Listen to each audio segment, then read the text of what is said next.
Bueno, estamos con Camille Chalmers, profesor universitario, economista, dirigente de la plataforma PAPDA y uno de los intelectuales más reconocidos de Haití.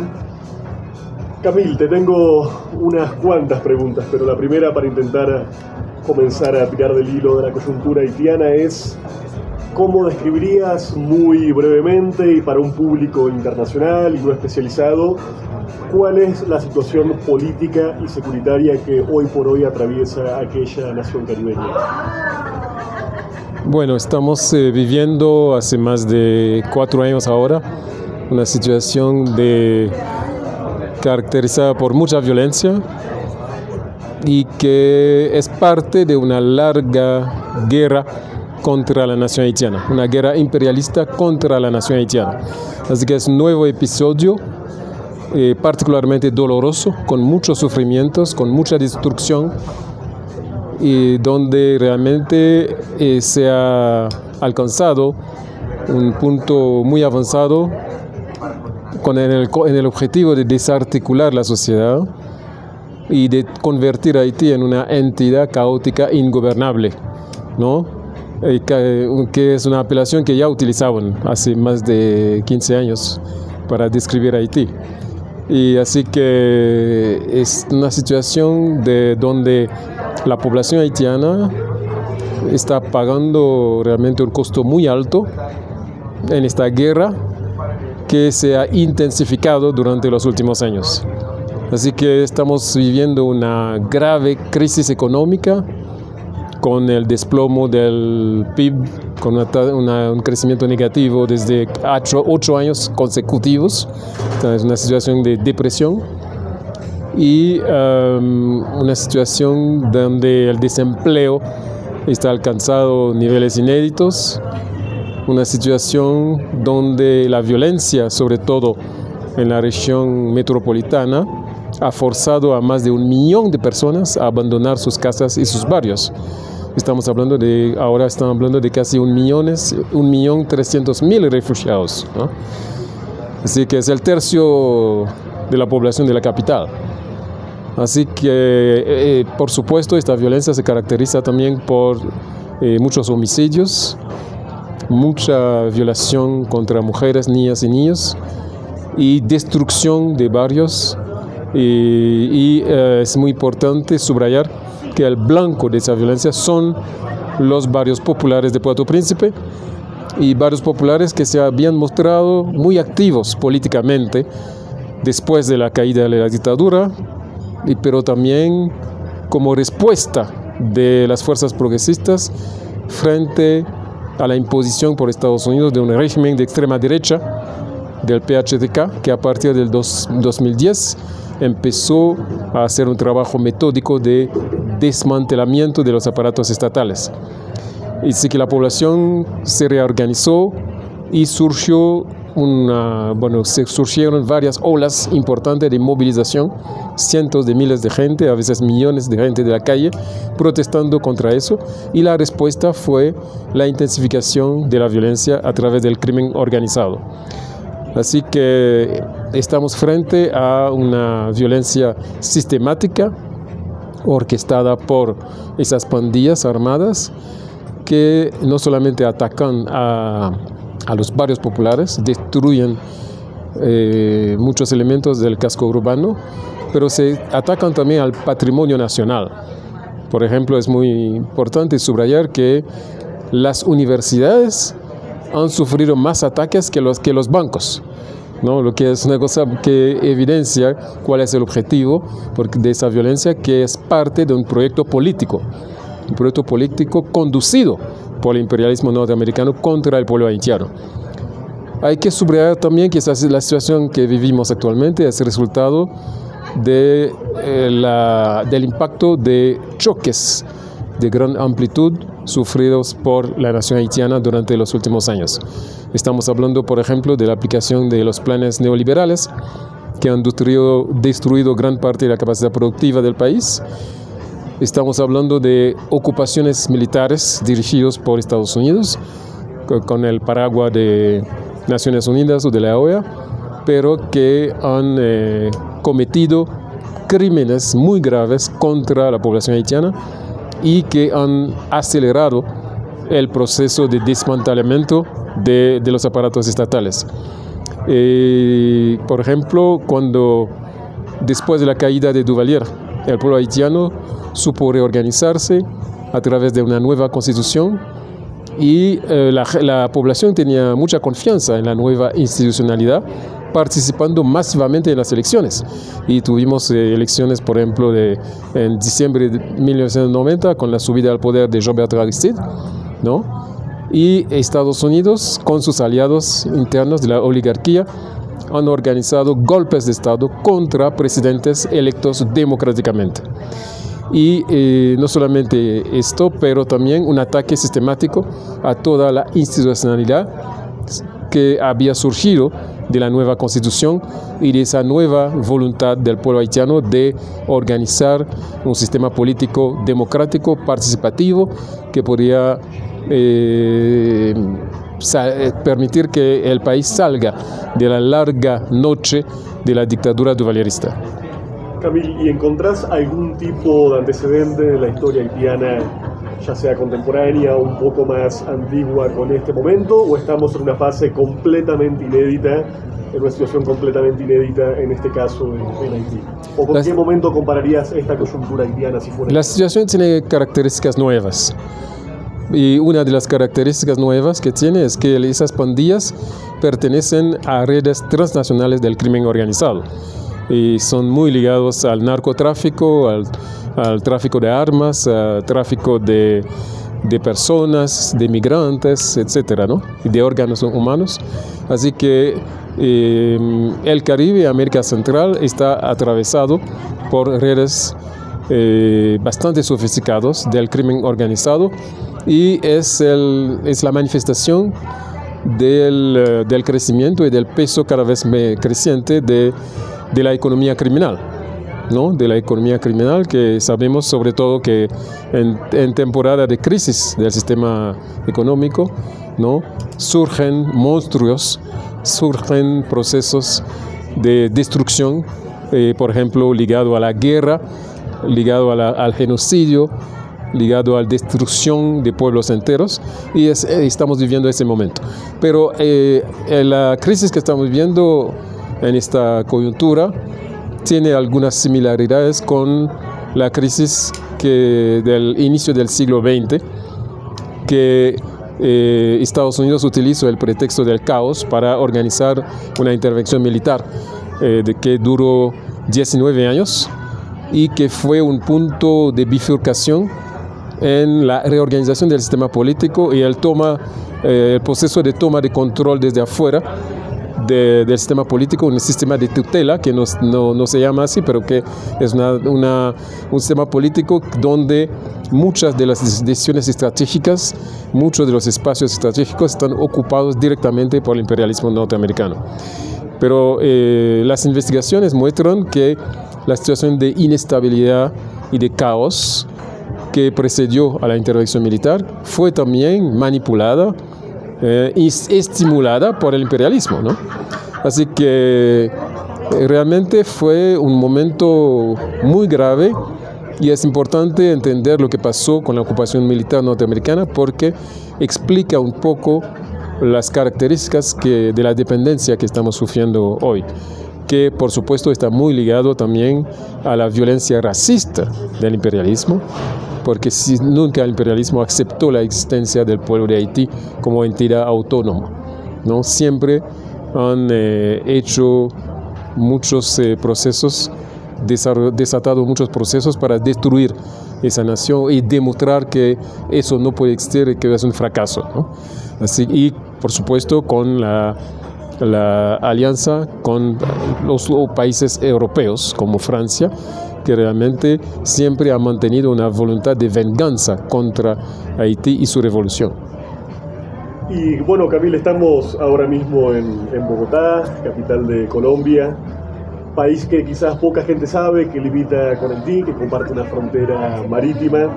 Hace poco tiempo el presidente de la República, Gustavo Petro, visitó Haití, de alguna forma quizás desmoronando un mito de que Haití es realmente una especie de infierno en la tierra, imposible de visitar, de alguna forma contribuyendo a romper ese aislamiento.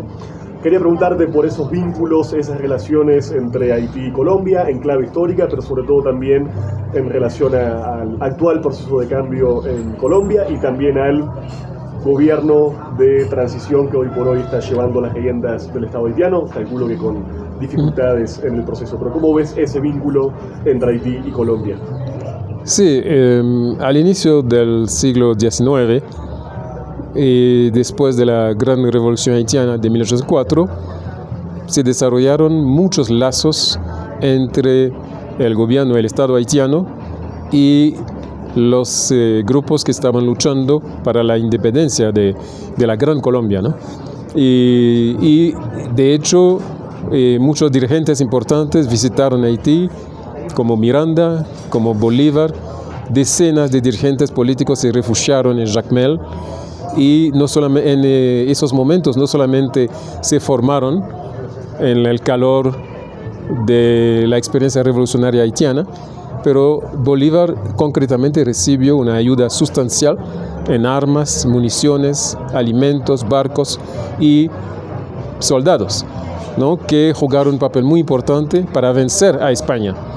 Así que fue una historia de hermandad, de fraternidad, de solidaridad, que debería ser un ejemplo universal, ¿no?, cuando estamos pensando a reconstruir la relación entre las naciones. Así que realmente tenemos una fundación de los dos países que se interrelacionó de manera maravillosa, ¿no? Y es eso que recordó el presidente Gustavo Petro cuando fue a Haití, ¿no?, saludando la importancia de la revolución haitiana y explicando la necesidad de continuar esa historia de fraternidad, de solidaridad, y de que los dos pueblos tienen un interés común para no solamente desarrollar procesos de integración, pero también para oponerse a la dominación imperialista que cada vez toma características más brutales y más destructivos, como los estamos viviendo hoy. Así que Venezuela, en Colombia y Haití tienen también lazos negativos, porque el tráfico de drogas, ¿no?, se organiza con carteles y redes criminales que utilizan los dos territorios, ¿no? Una porción importante de cocaína producida en Colombia transita por Haití para venderse en Estados Unidos, ¿no? En los años 2015 se calculaba que 20% de la cocaína que entra en territorio estadounidense transita por Haití. Así que es fácil imaginar lo que significa como peso financiero y como capacidad de destabilización y de corrupción de las fuerzas de seguridad, por ejemplo, ¿no? Así que es importante que entre los dos estados se tome una decisión muy clara de colaboración y de lucha contra las redes de crimen organizado. Y también Colombia tiene un poco la responsabilidad histórica de borrar la experiencia de los mercenarios utilizados por la CIA, los mercenarios colombianos que participaron al asesinato de Jovenel Moïse en julio del 2021, ¿no? Es muy importante que en la memoria colectiva del pueblo haitiano tengamos mucho más espacio para Miranda y Bolívar que para los mercenarios, y eso se puede hacer con otra presencia del pueblo colombiano en Haití. Creo que la cooperación solidaria, fraternal, puede aportar muchas cosas en la lucha para salir del caos organizado por el imperialismo hoy.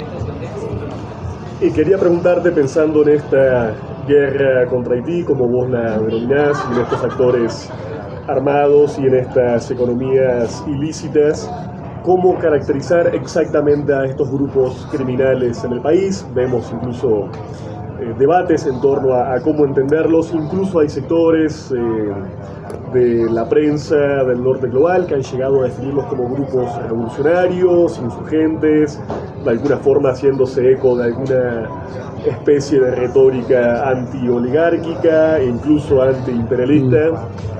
¿Qué son estos grupos? ¿A qué intereses responden? ¿Y cómo podemos convencernos en todo caso de cuál es la caracterización correcta a la hora de comprender su accionar y de definirlos?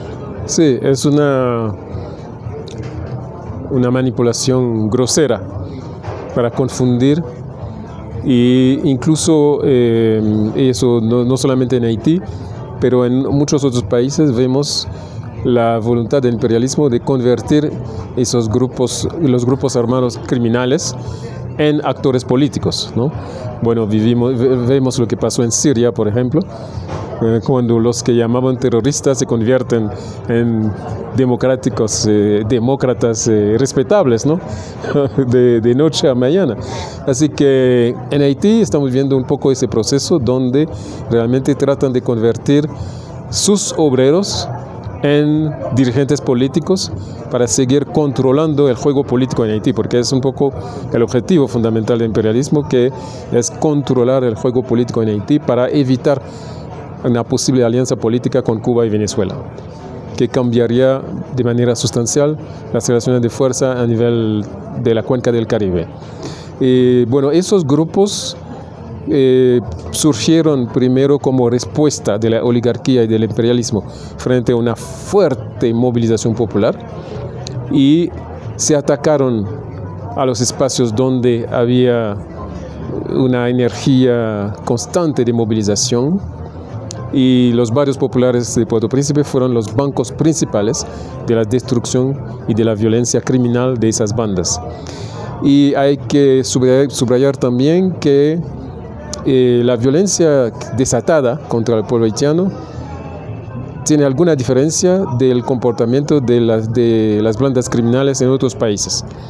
Por ejemplo, las pandillas de Jamaica, hay 244 en Jamaica, pero nunca quemaron una biblioteca, nunca quemaron una universidad.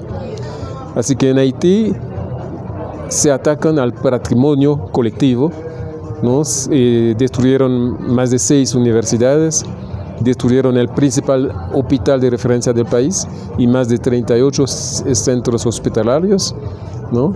Y la prensa nacional, sí, todo lo que podía ser elementos básicos en el proceso de la construcción de la memoria colectiva y en el proceso de reconstrucción de la sociedad haitiana. Así que es una ofensiva muy clara para la destrucción del país, la destrucción de la nación haitiana, y nada que ver con ninguna visión revolucionaria, ¿no?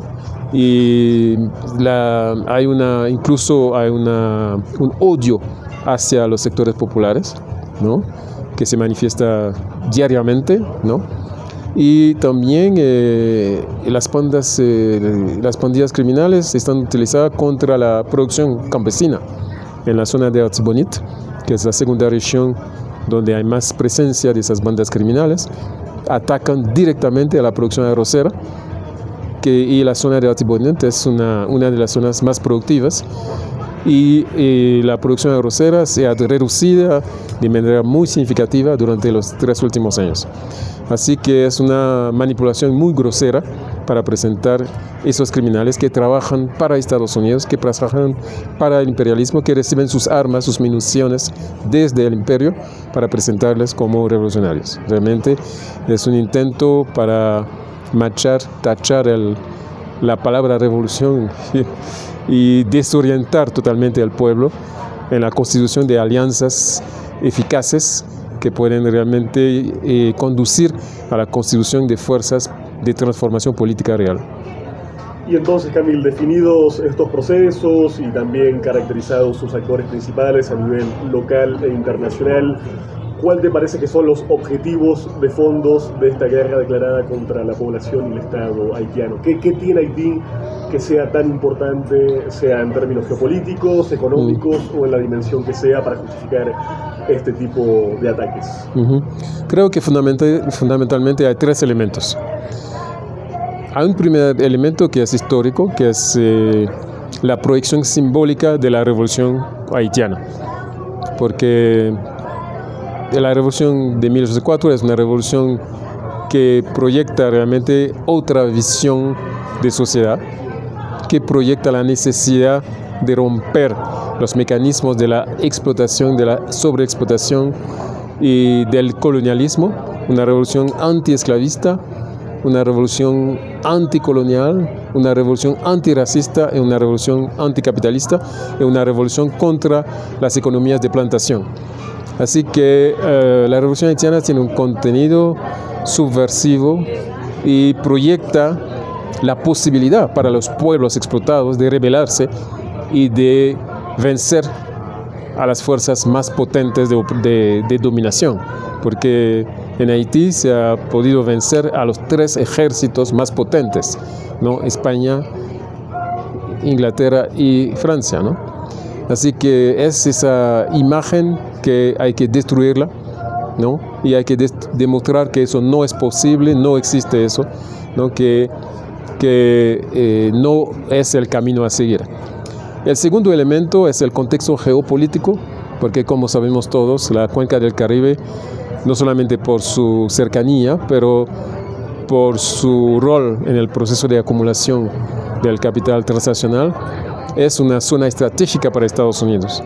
Y en el Caribe hay proyectos de soberanía, hay proyectos de rebeldía, hay procesos de construcción nacional que se oponen a la dominación imperialista, y Estados Unidos teme mucho una alianza política entre Haití, Cuba, Venezuela, ¿no?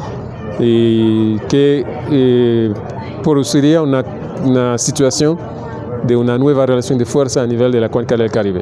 Por eso están invirtiendo tanto para tener control total del juego político y excluir toda fuerza que podría estar interesado en una construcción socialista y una visión antiimperialista. El tercer elemento es la cuestión del racismo. Sabemos que el sistema capitalista se ha construido, se ha desarrollado con un racismo estructural muy importante, y Estados Unidos también se ha construido no solamente contra los pueblos indígenas, el genocidio de los pueblos indígenas, pero también para desarrollar toda una visión, una retórica para justificar la esclavitud, ¿no? Incluso hay algunos consejeros de Donald Trump que están hablando de la necesidad de reconstruir la monarquía, y algunos de ellos dicen que habría que restablecer la esclavitud, ¿no? Así que para las clases dominantes en Estados Unidos, la población, que sea la población indígena o la población afrodescendiente, siempre ha sido visto como un enemigo, ¿no? Y hay que deslegitimizarlo, hay que mostrar que son gente que es una subhumanidad, ¿no? Que no pueden hacer nada y por supuesto no pueden dirigir un país. Así que el fracaso construido de Haití es un argumento en los procesos de dominación de clase interno dentro de Estados Unidos, ¿no? Y después de la revolución de 1804 y en 1826, cuando se organizó el Congreso Antifiónico de Panamá, y donde se iban a reunir todas las nuevas repúblicas, Estados Unidos dijo que no quieren participar si se invita a Haití, porque no quieren sentarse en la misma mesa con negros.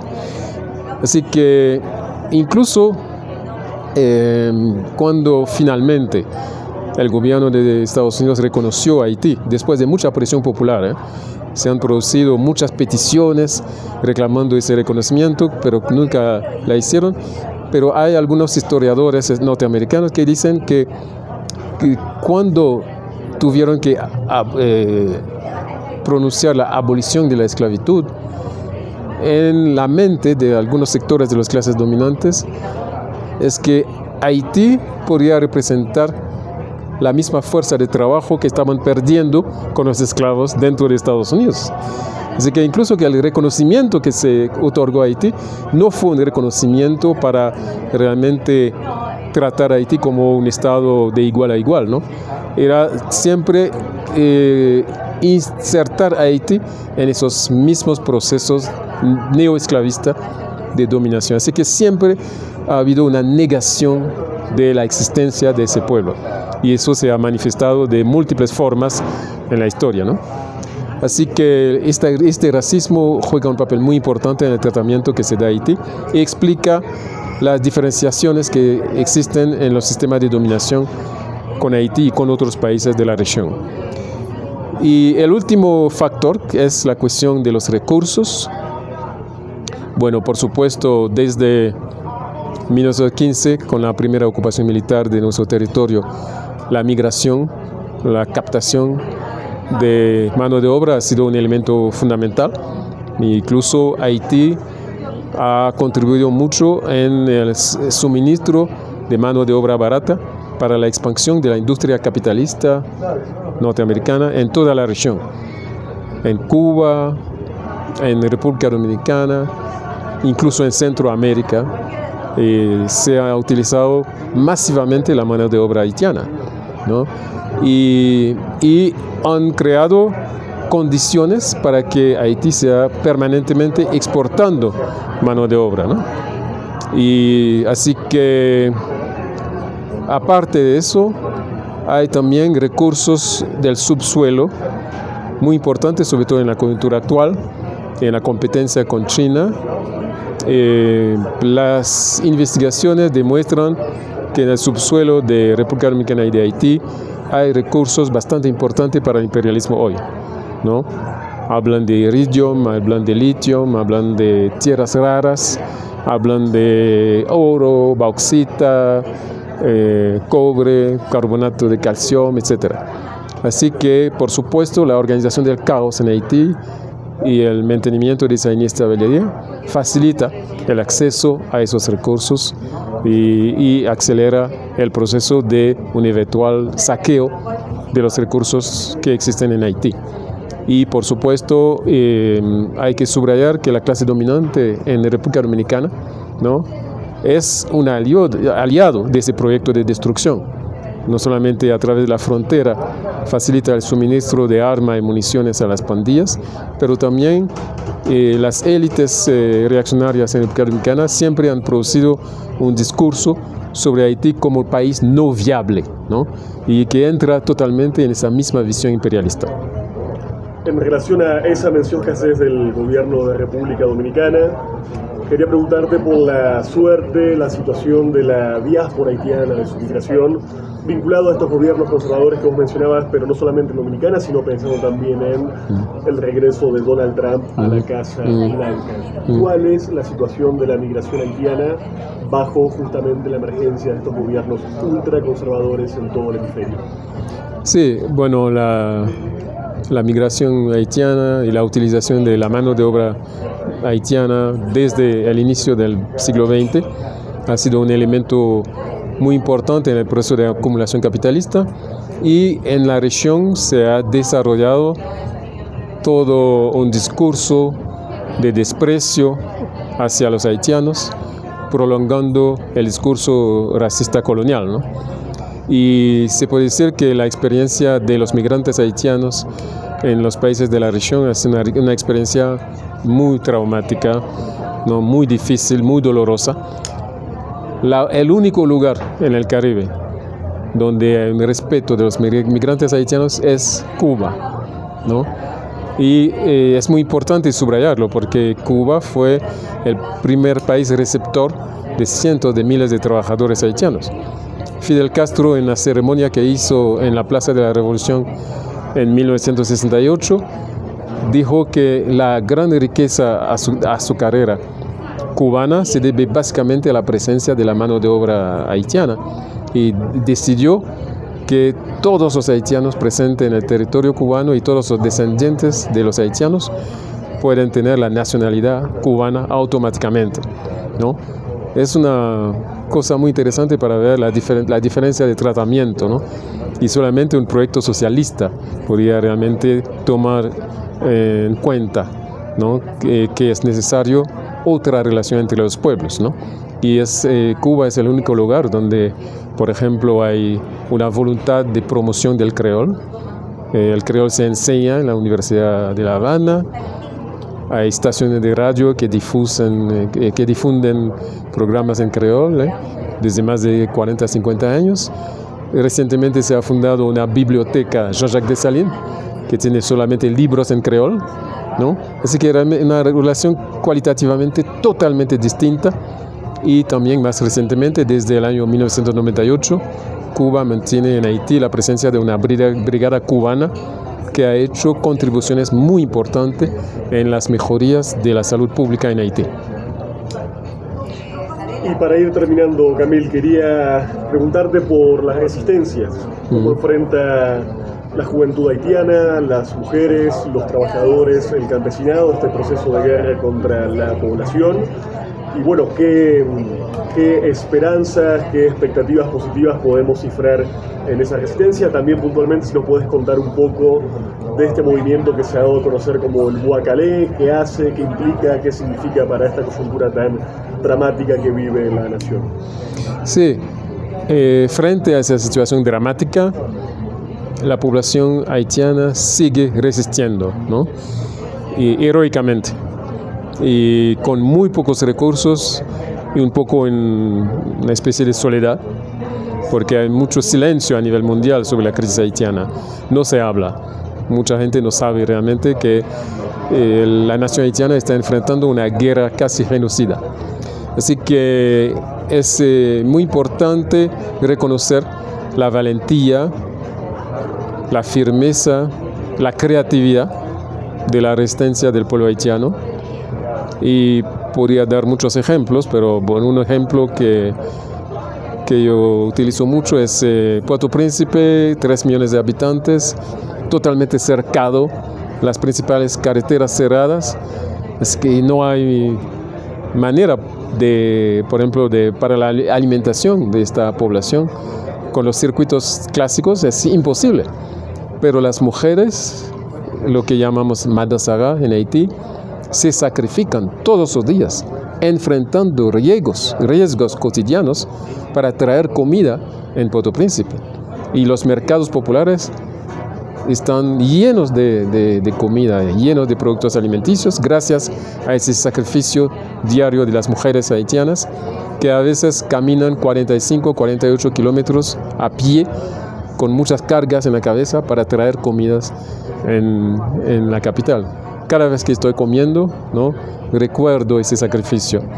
Y también hay que subrayar que hay muchas redes que siguen funcionando. Por ejemplo, la producción artística cultural se mantiene viva. No solamente escritores, poetas, teatro popular, bailes, danzas, rara. Por ejemplo, en el año 2025 tuvimos una estación de rara muy, muy creativa en muchos lugares en Haití, ¿no? Así que el pueblo haitiano dice todos los días: no nos pueden destruir, no nos pueden matar, ¿no? Y eso se debe a inmensos recursos de esa experiencia de lucha frente a la voluntad genocida de los países imperialistas, ¿no? Así que la situación es muy difícil, pero el pueblo haitiano sigue parado, digno, resistiendo, ¿no? Y también hay que subrayar que en Puerto Príncipe, en Artibonite, se han desarrollado experiencias nuevas de brigadas de autodefensa que realmente están haciendo una contribución esencial en mantener la vida y mantener la esperanza en Haití. Y ahora sí, Camil, para terminar quería preguntarte cuáles son tus previsiones de acá a los próximos meses, acá a los próximos años. Algunos actores del Estado hablan de la posibilidad de convocar a elecciones. ¿Te parece que eso es viable? Y también preguntarte, bueno, cómo romper este impasse político y de seguridad, considerando que hoy Haití no solamente tiene diferentes grupos y bandas armadas, sino también una misión internacional de seguridad patrocinada por Estados Unidos y sobre todo conformada por policías kenianos.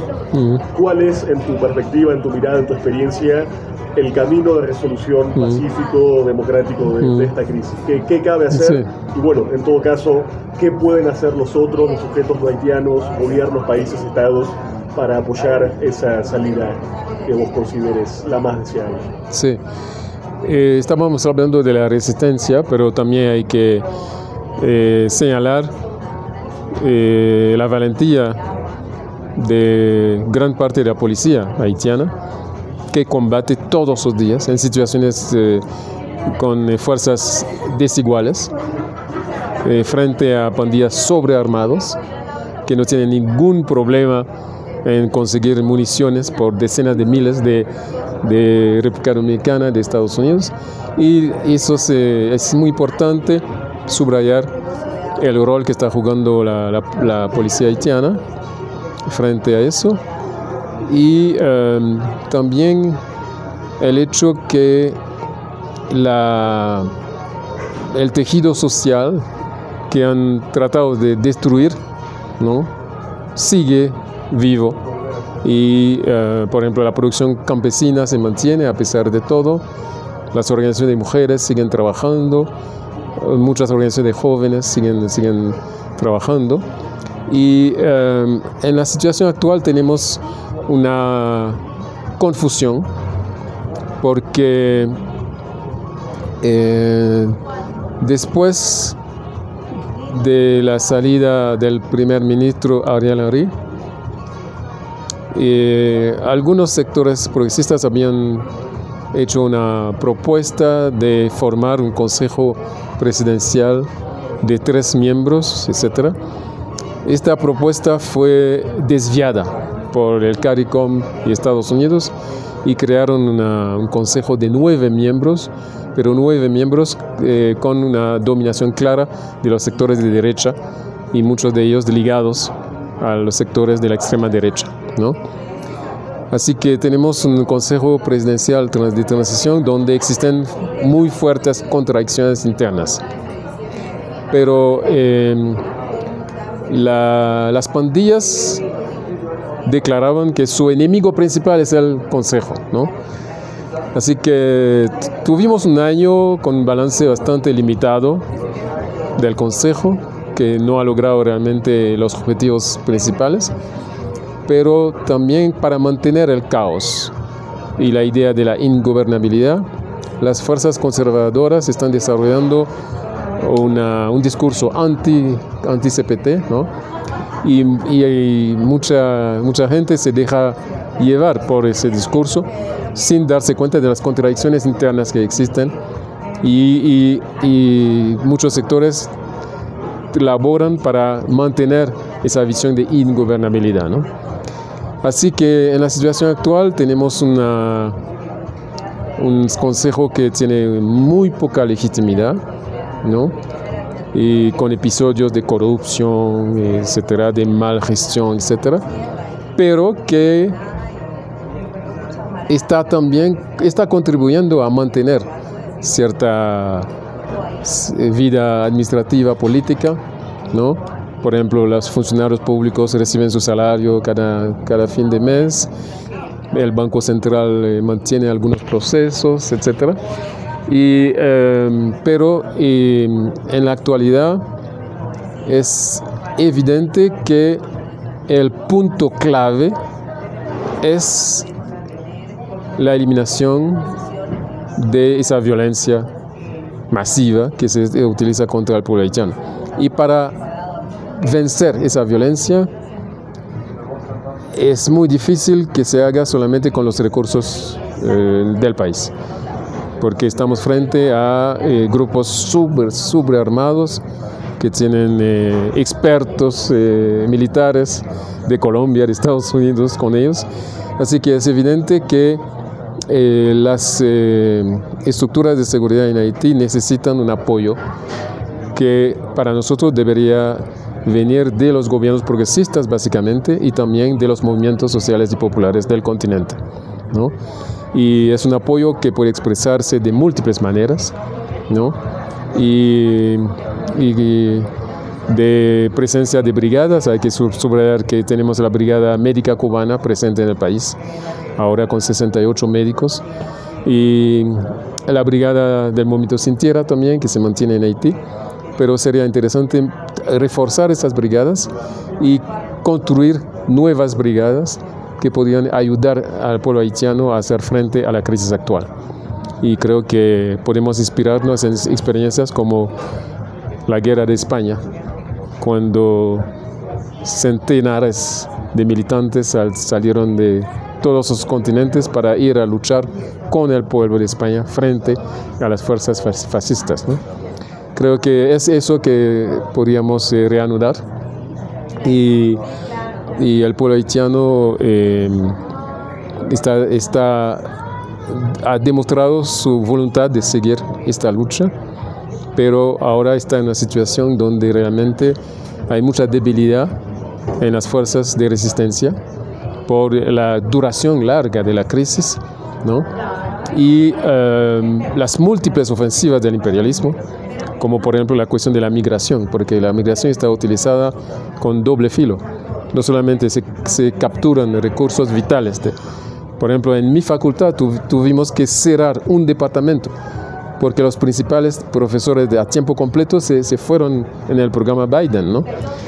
Muchas instituciones, hay por ejemplo el hospital de Mirbalé perdió 30% de sus médicos, así. Y así que y también con las deportaciones hay repatriación de algunos criminales de alto nivel que tienen mucha experiencia en la utilización de las armas en el crimen organizado en Los Ángeles o en Nueva York, ¿no? Así que hay también otros procesos que han causado muchos daños en Haití, no solamente una invasión de sectas protestantes que desarrollan un discurso anti-haitiano, un discurso contra la cultura popular, que ha erosionado mucho los mecanismos de solidaridad interna. Incluso yo había pedido a mis estudiantes de hacer un trabajo para ver la correlación entre la presencia de las sectas protestantes y la presencia de las pandillas en los barrios populares. Porque en muchos de esos barrios populares hay una presencia masiva de sectas protestantes con mucha agresividad y con un discurso permanente de odio contra la población y su cultura. Muy bien, Camil, gracias por tu tiempo y tus reflexiones, y bueno, esperemos que acontezca lo mejor para el país y toda su población. Muchas gracias.